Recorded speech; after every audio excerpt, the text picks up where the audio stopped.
Jag heter Oskar Granholm. Jag pluggar till fysioterapeut, har precis börjat termin 3.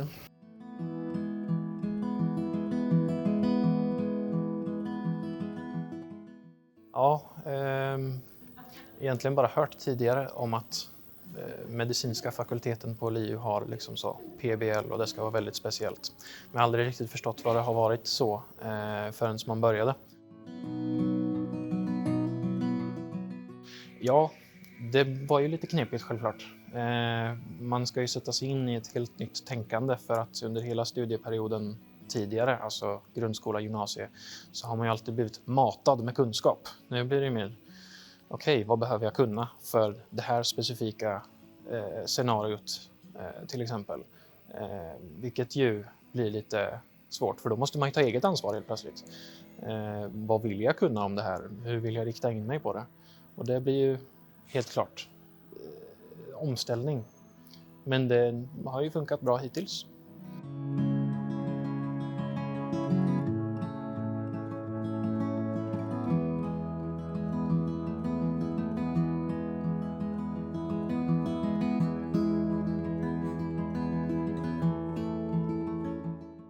Att reflektera över vad och hur du lärt ökar din medvetenhet och fördjupar din förståelse.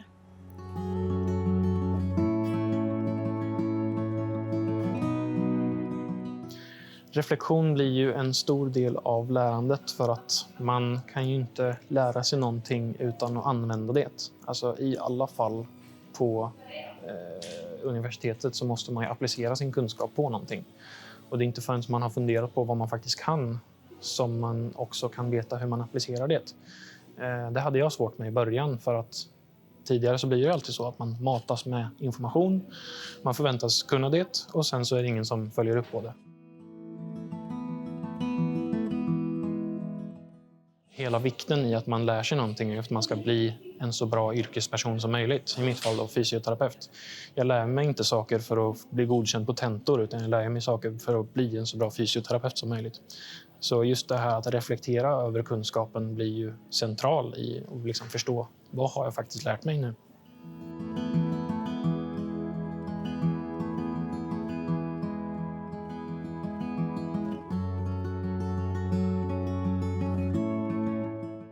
Jag skulle väl säga att utvärderingarna ger mig väldigt mycket tid just alltså dels för reflektionen, vad är det som har funkat bra?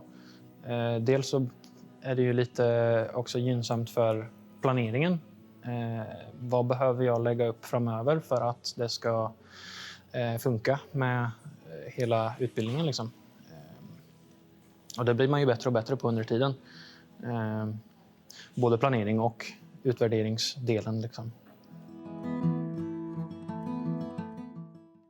Ja, men det är att utvecklas, att inte fastna i det man håller på med utan att komma vidare, både ta med sig det som har fungerat bra och också lära sig av det som gick mindre bra, för det kommer ju saker göra hela tiden, att det blir på olika sätt, men att inte fastna för mycket i det utan liksom, men hur ska jag göra nästa gång då för att det inte ska bli så här, att vad kan jag prova för att göra nytt.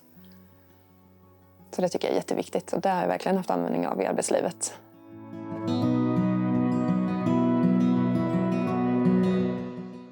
Och det får man ju inte se någon effekt av kanske i början. Man får bara lita på att det ger god effekt. Så får man se effekten av det efter ett tag. Och det kan jag säga nu, alltså så här 1 år senare, att verkligen det känns att det gör skillnad.